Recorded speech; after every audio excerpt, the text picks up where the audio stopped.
आज हम second video में आपका वेलकम करते हैं। हमने फर्स्ट वीडियो में इंट्रोडक्शन ऑफ कार्बोनाइल कंपाउंड्स पढ़ा था। आज हम methods of preparation of carbonyl compounds करेंगे।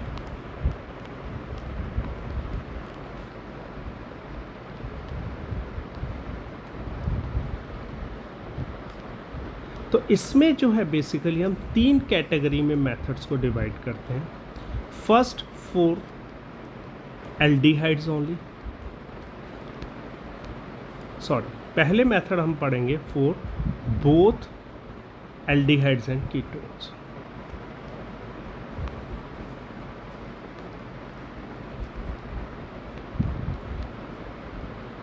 Second for aldehyde only,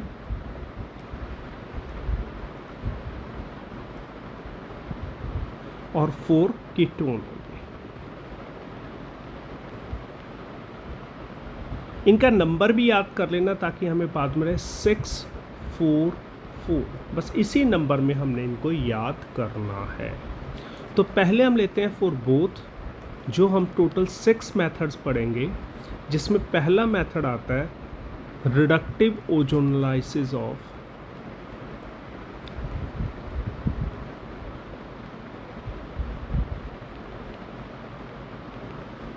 alkenes.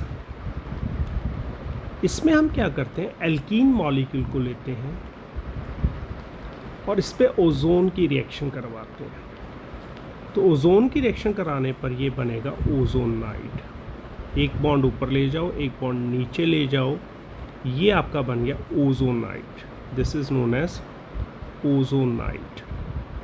और इस पर जब हम जिंक की रिएक्शन कराते हैं तो ZnO निकलता है और ये ब्रेकिंग जो होती है वो Y शेप में होती है।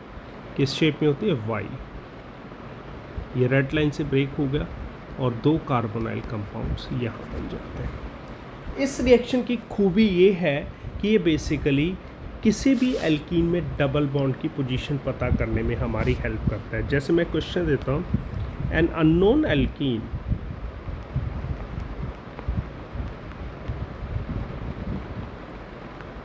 on reductive ozonolysis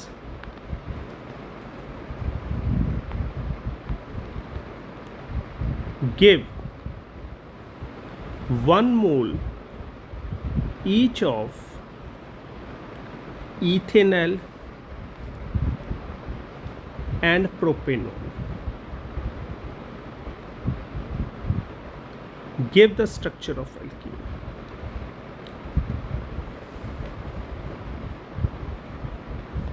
तो इसका एक बड़ा सिंपल सा तरीका है हमारे पास। आप दोनों एल्कीन ड्रॉ कर लीजिए।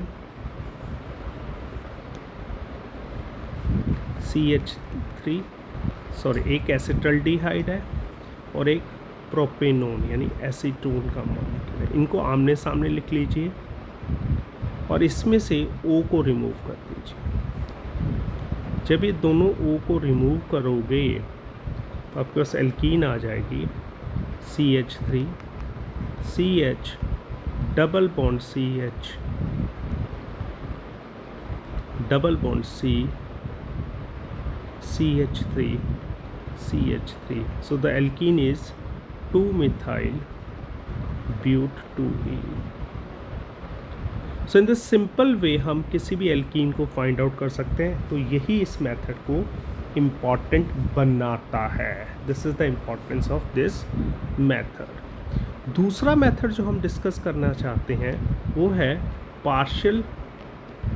Hydration of alkyne.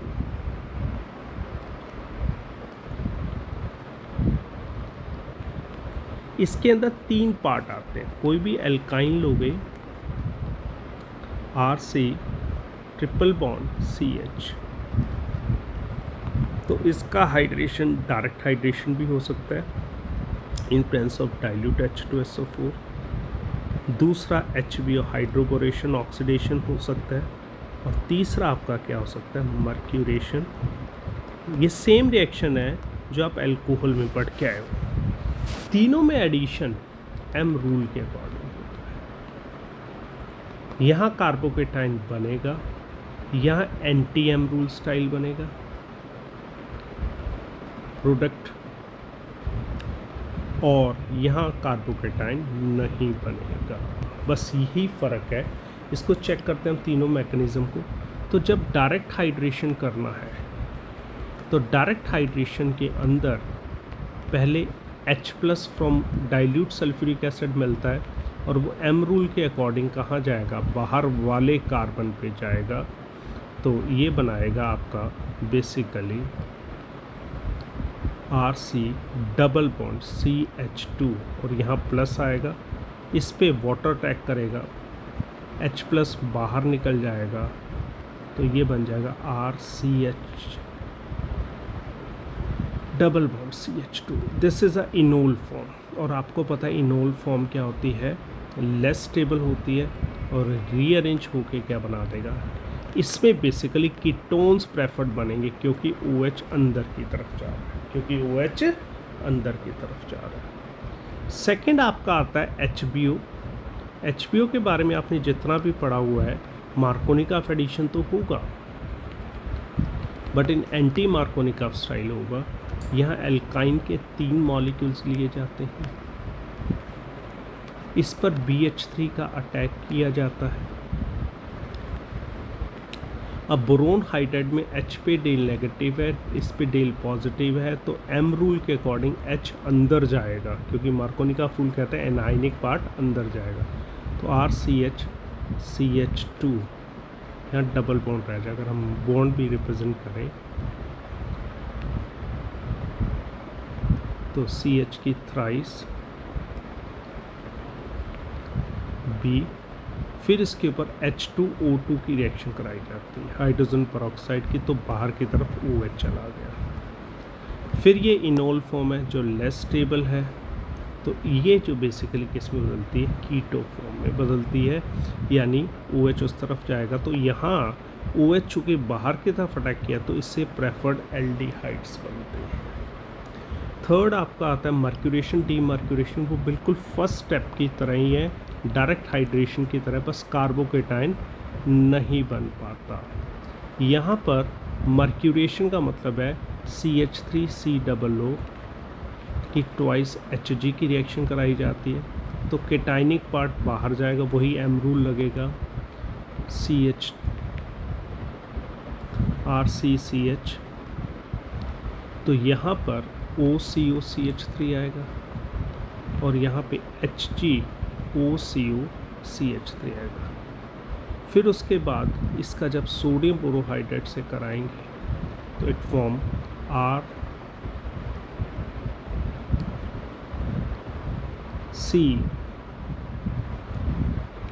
RCOH double bond CH2 enol form जो अरेंज होके आपका क्या बनाती है, RC डबल बॉन्ड CH3। तो आपको ये डायरेक्ट हाइड्रेशन ही इसमें तीनों में से सबसे इम्पोर्टेंट है, तो आपने सिंपली एल्काइन का हाइड्रेशन याद रखना है। सो फर्स्ट मेथड आपका क्या आ गया, from alkene reductive ozonolysis, from alkyne direct hydration. C आपका आता है फ्रॉम जेमिनल डाइहैलाइड।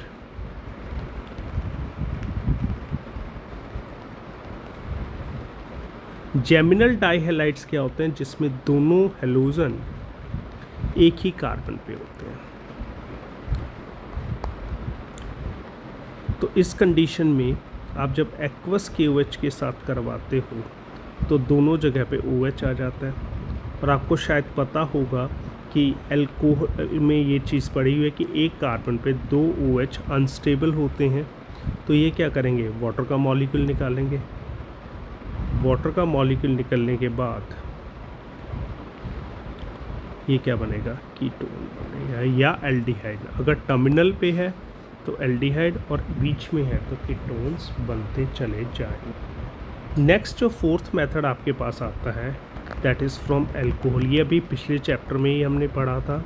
तो एल्कोहल्स का क्या करते हैं, या तो ऑक्सीडेशन और डिहाइड्रोजीनेशन।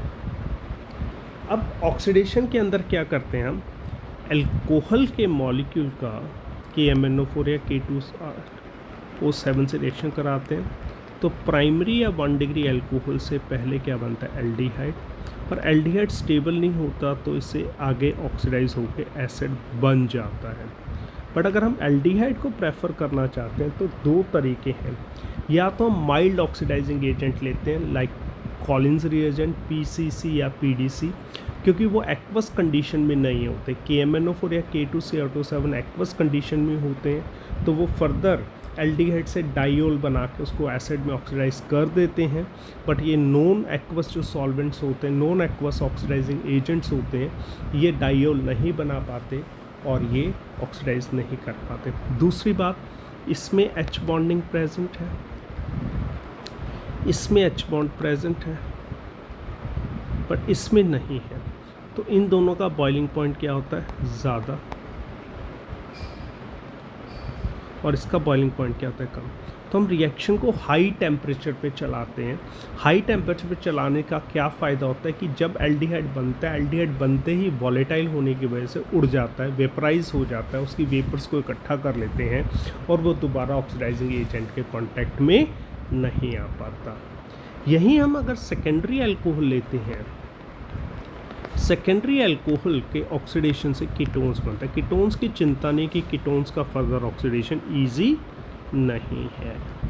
सेम हम डिहाइड्रोजनेशन में करते हैं। अगर हम प्राइमरी अल्कोहल लेते हैं तो इसको कॉपर 300 डिग्री सेल्सियस पे हीट करते हैं तो एल्डिहाइड मेजर प्रोडक्ट बनता है, और कीटोन्स बनाने के लिए सेकेंडरी अल्कोहल का डिहाइड्रोजनेशन करते हैं तो उस कंडीशन में यहाँ से कीटोन्स बन जाते हैं हाइड्रोजन को निकाल के। अब हम पांचवें मेथड पे आते हैं, that is from acids. From acids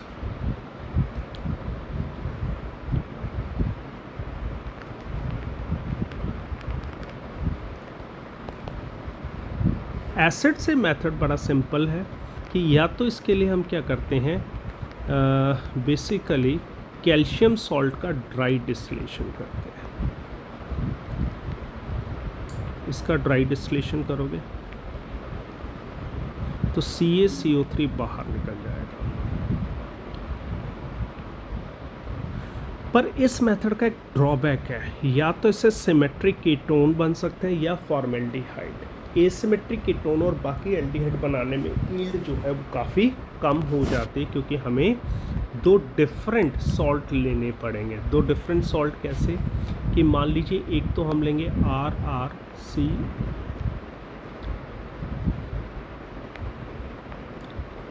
और एक हम लेंगे R', मतलब R and R' are different. तो इसका ड्राई डिस्टिलेशन करेंगे तो हमें 3 प्रोडक्ट मिलेंगे, एक तो RRCO, एक मिलेगा R', और एक प्रोडक्ट मिलेगा R', तो डिज़ायर्ड प्रोडक्ट की यील्ड 1/3 रह जाती है। सो ये मेथड के लिए बहुत अच्छी बात नहीं है। इसी का सेकंड पार्ट थोड़ा इम्प्रूवमेंट है, हम उसमें एसिड के अंदर क्या डालते हैं, MnO की प्रेजेंस में हीट करते हैं 300 डिग्री सेल्सियस पे। तो जब आप ये काम करोगे तो इसमें से CO2 बाहर निकल जाएगा और वाटर बाहर निकल जाएगा। जब CO2 और वाटर निकल गया तो यहाँ पर क्या बन जाएगा आपका, it form carbonyl compound that may be aldehydes और कीटोन्स। सबसे इम्पॉर्टेंट जो मेथड है BSc के बच्चों के लिए वो है 6th method, that is from 1,3-डायथेन। ये आपने छोटी क्लासेस में भी नहीं पढ़ा हुआ। ये बेसिकली लोअर कार्बोनाइल कंपाउंड से हायर कार्बोनाइल कंपाउंड बनाने के काम में आता है। मैंने क्या लिया, फॉर्मेल्डिहाइड लिया। अब फॉर्मेल्डिहाइड की रिएक्शन में ब्यूटाइल लिथियम से कराता हूँ ताकि इसका लिथियम सॉल्ट बन सके। यहाँ डेल नेगेटिव और यहाँ लिथियम पे प्लस। फिर इस पे हम मान लो RX की रिएक्शन कराते हैं तो LiX निकल जाएगा। ये डायरेक्ट रिएक्शन नहीं होगी, इसके लिए पहले इस पर 1,3-डायथेन की रिएक्शन कराई जाएगी। 1,3-डायथेन क्या होता है, दिस वन। प्रोसेस सेम रहेगा जो मैंने बेसिक आइडिया आपको बताया। तो ये H, H, S, और यहाँ पे ये 1,3 डायाथेन चिपक गया। अंडरस्टैंड, वाटर निकल गया। 1,3 डायाथेन पे फिर हम किसकी रिएक्शन कराएंगे? लिथियम, ब्यूटाइल लिथियम की। अब ब्यूटाइल लिथियम की रिएक्शन कराओगे तो अब आप समझ जाओगे कि वही काम होगा जो हम पीछे डिस्कस कर चुके हैं। H माइनस और Li+, ये रिएक्शन को फास्ट कराता है। अगर आप सीधी रिएक्शन कराओगे तो कार्बोनिल पॉइंट ज़्यादा रिएक्टिव है, तो उसकी reaction C double bond O पे ज़्यादा होगी। तो ये RX से कराओगे, ये आपका माइनस LiX हो गया और यार तो ये R आ गया। फिर हम इसका HOH हाइड्रोलाइसिस करते हैं तो ये हायर एल्डिहाइड बन जाएगा। सेम तरीके से हम कीटोन बना सकते हैं। और 1,3 डायाथेन ये एक प्रोटेक्टिंग ग्रुप का काम करता है, क्योंकि हमें पता है कि CO ग्रुप ज़्यादा रिएक्टिव है, तो रिएक्शन CH या CR पे होने की बजाय कहाँ हो जाएगी? आपकी C डबल बॉन्ड पे O पे हो जाएगी। तो 1,3 dithiane acting as a protecting group और वो रिएक्शन को इस तरफ करवा देता है। तो ये थे आपके 6 मेथड जो एल्डिहाइड कीटोन दोनों को बनाने के में आते हैं। अगर समराइज़ करें, पहला मेथड आपने किया है फ्रॉम एल्कीन, दूसरा पढ़ा है आपने फ्रॉम एल्काइन,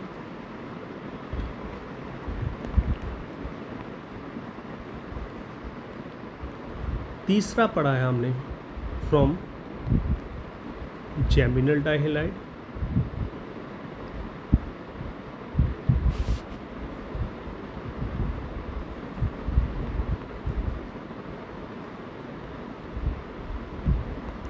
फोर्थ आपने पढ़ा है फ्रॉम एल्कोहल,